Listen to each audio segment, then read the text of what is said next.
Welcome back to my presentation. Today we'll have another lecture on site-specific nutrient management on demand.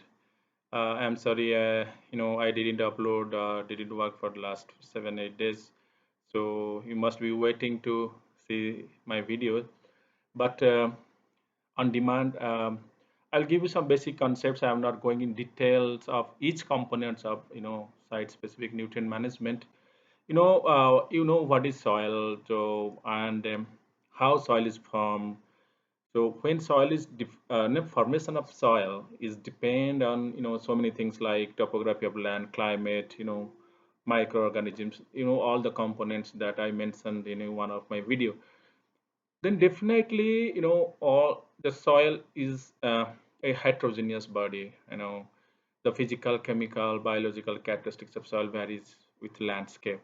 So if you due to heterogeneity nature, so all the fields where you are going to sow a crop and going for estimation of yield and looking for a good crop yield, definitely because of heterogeneity in their soil physical, chemical, and biological properties or characteristics, they need to be treated differently. So site specific nutrient management is about to take care of all those variability created in the field due to its land features and due to the previous history of applications of nutrient or management of crops, the variability created due to these management practices on soil physical, chemical, biology is taken care of.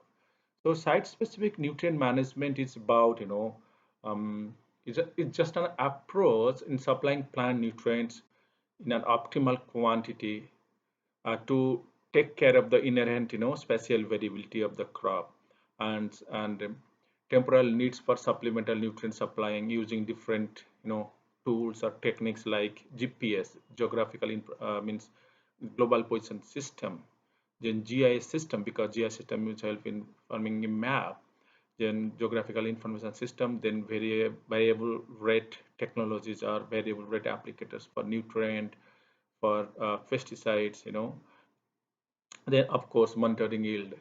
So due to this site specific nutrient management, it is possible to manage soil nutrient variation because based on the status of the nutrient like nitrogen, phosphorus, potassium, and micronutrients, deficiency or sufficiency concepts are in optimum concept, then your rate of applications or application of your nutrient varies. So that can help farmers or the cultivator, or the person who is dealing with the farming to take care of his land and provide optimum nutrients and other management practices so that he can get a good yield without polluting the environment. That means we are not adding anything in excess, but we are adding all those inputs in optimal quantity so that the crop growth, yield, and everything is at its best. And this in turn, what that advantage will give, it will increase the nutrient use efficiency due to fertilizer applications, reduce the nutrient losses. But in many cases in the developing countries still in the stage of infancy, it's the beginning, and in some of it's not so popular, but it should be popular in India or maybe elsewhere in the world where actually most of the developing countries, due to availability of technologies, this techniques is not so popular. But it has numerous opportunities for adoption and enormous potential um, for high value crops or horticultural crops. So it is important, to feed the good big populations of any country, particularly in the developing world. It is important that we should follow this because that the most of the soils, if you consider India, are deficient, in major nutrients like nitrogen, phosphorus, potassium, sulfur, and some of the micronutrients like zinc, boron, iron. So, so that means all the fields that need different treatments. So, nutrient deficiencies that exist with the fields, and making adjustment in these nutrients application must match to the soil characteristics as well as the uptake by the crops. So sites, site specific nutrient management, it allows for fine, tuning of crop management system with, 4R concept. R means right time, right source, right rate, and right nutrient use, right place. So all four are source, rate, time, and place. All those things are taken care of in site specific nutrient management. Right source of fertilizer, right place, whether you are applying in the right place. Where there is an excess, there is no need of application in excess, you have to reduce the dose. Right rate, how much to apply, and right time, when the crop needs. Unnecessary, if you, if I don't need anything and you give me food, I don't eat, even if I eat, it is of no use to me. So when the plant needs, that's in synchronization of demand and supply of nutrients. So if you ask me the concept and approaches of site-specific nutrient management, it is about, supplying plant nutrients in optimal quantity to match the inherent spatial and temporal time and space needs for supplemental application of nutrients. So, uh, so what are those approaches for site-specific, nutrient management? It's a need-based, feeding the uh, plants or the crops, uh, uh, of the crops with nutrients, so the main features, if you ask me, what are those main features of site-specific nutrient management? If I ask you, okay, if I consider that four features, the first one would be, site-specific application of nitrogen, phosphorus, and potassium and other micronutrients and secondary nutrients based on the soil test values. So you have to test the soil and see if there is sufficiency, deficiency, or whether those nutrient deficiencies are low, medium, or high. So based on that, so you go for application of nutrients. Then optimal use of the, existing nutrients, such as from soil, residue, manures. In these sources also how to manage those nutrients from these sources, and it further provides the guidelines for selection of most economic combination of nutrients. So definitely it, when you know that, which nutrients are sufficient, which nutrients are deficient, then accordingly you adjust the dose, and in soil testing how to adjust the doses. So you apply or you adjust the dose accordingly, and it also, the most important thing is that in site-specific nutrient management, it advocates, wise and optimal use of existing indigenous nutrient sources and crop residue or manures also. So um, the in site-specific nutrient management strategies, is, the priority areas, where we should go for site-specific nutrient management. What are those areas? What are the strategies? So probably, you think of, how to choose a site or a specific, how to choose an area.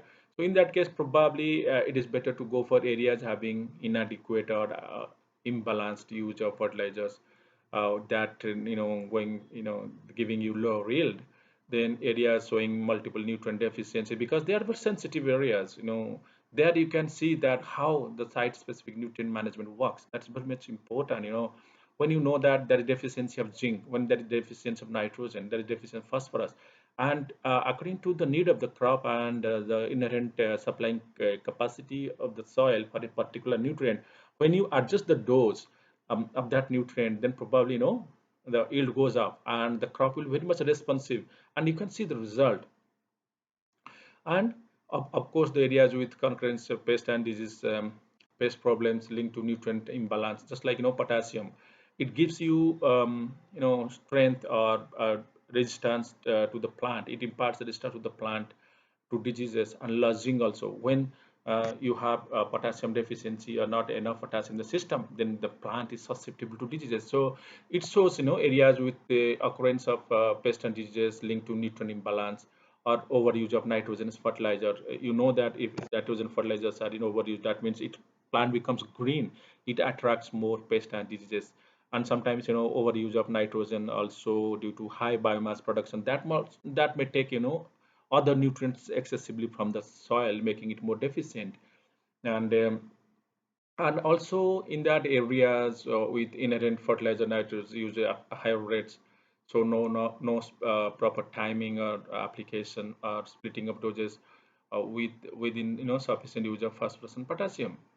So inefficient fertilizer nitrogen use. That means, but you don't use nitrogenous fertilizer according to demand. Means chronological, so, synchrony with the supply and demand of the crop. You just go for application blindly. Don't go for split application, or don't go for proper application of according to the recommended doses of fertilizer.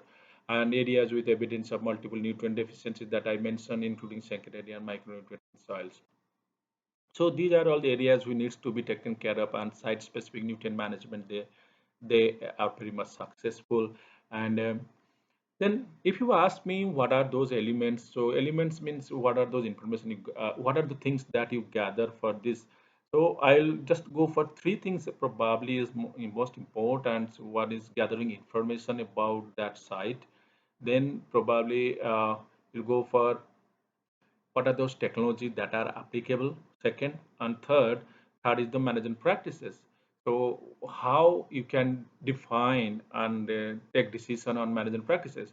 So gathering information about is that, first, if you want to choose a site, first see that, what are those field variability, spatial or temporal variability, or soil related constraints or properties, or crop characteristics, or wind management, insect waste population, and harvest data of the important database for a particular area for the last, long term, maybe past 7 8 years. So then it gives an information about whether, you know what type of crop, how yield was progressing with time, yield was declining or increasing or maintained constant, and there was no, in spite of repeated application of fertilizers without any, proper measures, still the yield was not increasing. So in that case, what you need to do is, that's most important for site specific nutrient management. So out of these, crop yield monitoring is the most mature component and logical starting point. So from the yield data, you can, from the long-term yield data for a particular place, you can, judge how responsive that, soil is. And highly varying yield within the field indicates that, current management practices is not enough to supply, enough nutrient to the plants, are not sustainable for that particular crop, and and may be required to make good decision. That's the high point. If the yield component is not sustainable, then highly varying yield data within the field indicates current management practices that I mentioned is not enough, and possible growing conditions everywhere in the field and providing. So that means the field is not providing the best, possible growing condition to the crop. So and second, establishment of soil related characteristics within the field. So you need to have regular sampling, then database management, soil data about the characteristics such as the soil texture, then water content, then about, available water content, then about texture, and then about nutrients, the nitrogen, phosphorus, uh, soil texture, it may not vary so quickly over time, but other nutrients like nitrate content, phosphorus, or soil moisture, it fluctuates rapidly. And decisions therefore has to be made: what property to sample, how to sample, how often to sample. And you have to follow that, soil testing approach, whether go for 2 years, 3 years interval, or you go for regular sampling. But when you take, gather information, definitely first hand information is to know all those properties, their sufficient and deficiency level, and the cropping history. Then this information will provide you enough information to go about site specific nutrient management. And second point, as I mentioned, is the technologies. So recent development, so many sensors or microprocessors or electronic gadgets, they are available for monitoring yield and sensing soil related properties. There are soil sensors who can sense, moisture or nutrient availability also. So these tools are very much, important for site specific nutrient management, and they make the site specific nutrient management a success. So when measuring soil characteristics such uh, information gives on it's information on harvest data, soil moisture and nutrient availability, and satellite based, information about the plant growth, about the disease and pest, and also um, important is geographical positioning system that can be used to identify locations. So GPS is most important component of technology, along with sensors and aerial photographs or remote sensing approaches. So that point, when you sample, the GPS location, that means you can use this component for mapping using the GIS technology, geographic information technology, with your personal computers, so that when you gather information, that means georeference. GPS means georeference information, particular nutrient N, P, K, and other things. Then with GIS information, if you map, and not only for nutrients, you can go for um, other like weed population, pest and disease. If you map layer wise, then it will help give help you in decision making. So that map will give you decision support system that will be helpful for the application of nutrients. So in that case, same map can be developed for other field characteristics such as weed salinity mapping also. So remote sensing techniques also can be used to detect soil-related variables, pest incidents, and water stresses. And the basic, idea of site-specific farm is not only, to measure field variability, but also to be able to apply inputs at varying rates, and most importantly, almost instantaneously, and the real-time applications according to the need of the crop. So in that case, most important comes to my mind is that variable rate application in machinery. It's a type of field implements where that could be used, to handle field application of inputs such as seed, fertilizer, pesticides, and in the digital locations, at the right amount, at the right time, the right reason. Right reasons mean the efficiency, sufficiency of the dirt. So application of variable rate technology, very much important, and can be accomplished either by map-based VRA, variable rate applicator, or sensor-based VRA. Because as I mentioned earlier, when you map whole the field and see that where to apply when, so variable rate applicator can be map based, it can be used. However, different types of sensors are now available, are also under development also, that can monitor crop yield, soil properties, and soil conditions, that can be used for to control field operations. So friend, this is the second component, what I mentioned earlier, elements, that's like information and technology. Next is management. So you got information, you got technology. Now you have what you have to do. You have to manage the site. So site specific nutrient management makes the farm planning both easier and sometimes also complex. But to ability to combine information generated through the existing technology into a comprehensive and operational system is also important. So in this case, the farmers must adapt to this type of technologies like GPS, GIS, and because this makes the farmers or the person or the um, whoever is going to use, it makes better understanding of the soil type, microclimates, all those things, and help in assessing the risk and managing the risk more efficiently. So the availability of the map and the weed distribution map, or map of pest and disease and incidents map, then new water, nutrient status map, then moisture availability map, all those things, that is very much, helpful to make decision on how to treat individual field based on the crop requirement, you know, um, and a treatment map. So decision support system can be developed using GIS and agronomic and economic environmental software, help the farmers to manage their fields. So the real value of a farmer is that it is enabled to easily and confidently manipulate all those seeding rate, plans for more accurate crop protection and fertilizer applications programs, and performs more timely tillage and knows the yield variable variation within the field. So this precise, micronutrient management or micromanagement or the management practices makes the farming enterprise, overall cost effective, and also protects the environment, because you are not adding anything in excess. You are adding everything according to the, it's a need based approach. So efficiency of all the inputs, whether water, nutrient, it enhances, and it makes farming more profitable.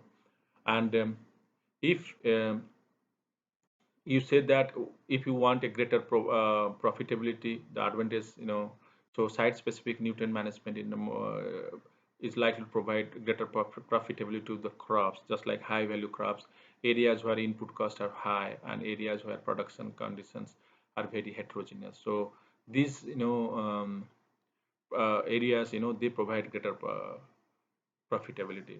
So, friends, uh, I'm not going in details more about this. So, just I wanted to introduce this to you so that you can, um, because it's a big concept and there are many other things in the site specific nutrient management.